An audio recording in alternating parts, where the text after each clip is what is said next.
ऊंचे अरावली के शिखरों पर शौर्य और दृढ़ता का प्रतीक फतेहगढ़ का किला खड़ा था।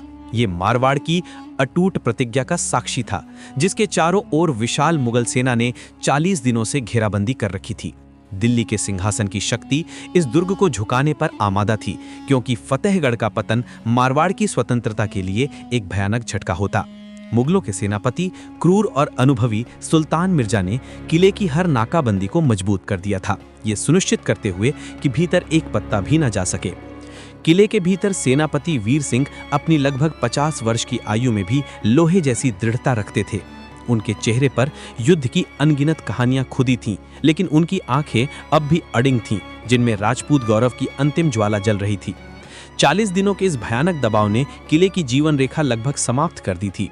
पानी के कुएं सूख चुके थे और अन्य भंडार अंतिम सांसें गिन रहे थे। जो 100-150 सैनिक उनके साथ बचे थे, वे थके हुए थे, घायल थे, लेकिन उनकी निष्ठा अटल थी। उनकी वर्दी फटी हुई थी और हथियारों पर जंग लगने लगी थी, पर उनके हृदय में मातृभूमि के लिए प्रेम कम नहीं हुआ था। रसद अधिकारी जयपाल ने कांपते हाथों से वीर सिंह को बताया कि अब संसाधन मुश्किल से 1 दिन और चल पाएंगे और दवाइयां पूरी तरह से खत्म हो चुकी हैं। वीर सिंह जानते थे कि उनके राजा को दिया गया वचन पूरा करने का समय आ गया है। उन्होंने हार को भी एक गौरवशाली जीत में बदलने का संकल्प लिया। उसी रात जब चांद बादलों के पीछे छिपा हुआ था, वीर सिंह ने अपने सभी सैनिकों को किले के प्रांगण में इकट्ठा किया। चारों ओर गहन चुप्पी थी, जो एक बड़े बलिदान की आहट दे रही थी।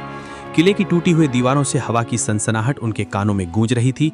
वीर सिंह की धीमी लेकिन दृढ़ आवाज ने सैनिकों को उनके राजपूत धर्म और मरने से न डरने की सदियों पुरानी परंपरा की याद दिलाई।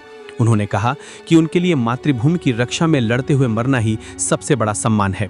उन्होंने घोषणा की कि सुबह का सूरज या तो उन्हें विजयी देखेगा या फिर इतिहास में अमर, लेकिन वो उन्हें झुकते हुए कभी नहीं देखेगा।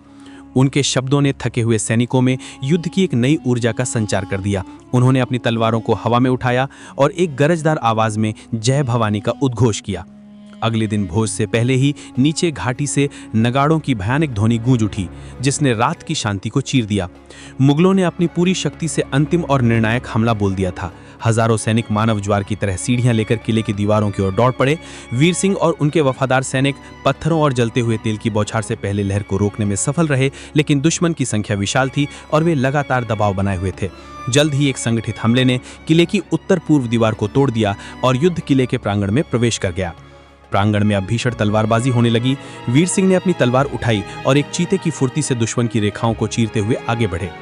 उनकी तलवार की चमक बिजली की तरह कौंध रही थी और वे अपने सैनिकों के लिए प्रेरणा का स्रोत बन गए। वीर सिंह ने अपनी अंतिम शक्ति का उपयोग करते हुए सीधे दुश्मन सेनापति सुल्तान मिर्जा को निशाना बनाया।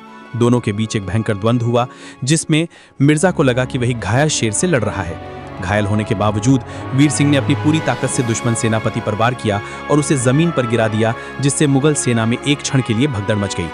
वीर सिंह ने इस छोटे से अवसर का लाभ उठाया और अपने बचे हुए गंभीर रूप से घायल सैनिकों के साथ किले के मुख्य मंदिर की ओर बढ़े। वहां उन्होंने अपने राजा की पवित्र तलवार और कुल की धरोहर को धरती में दफन कर दिया और एक प्राचीन शपथ ली। यह उस बात का प्रतीक था कि किला भले ही टूट जाए, लेकिन उसकी पहचान और विरासत कभी भी दुश्मन के हाथ नहीं लगेगी। जब मुगल सैनिकों की अंतिम टुकड़ी मंदिर के पास पहुंची तो उन्होंने देखा कि वीर सिंह अकेले खड़े थे।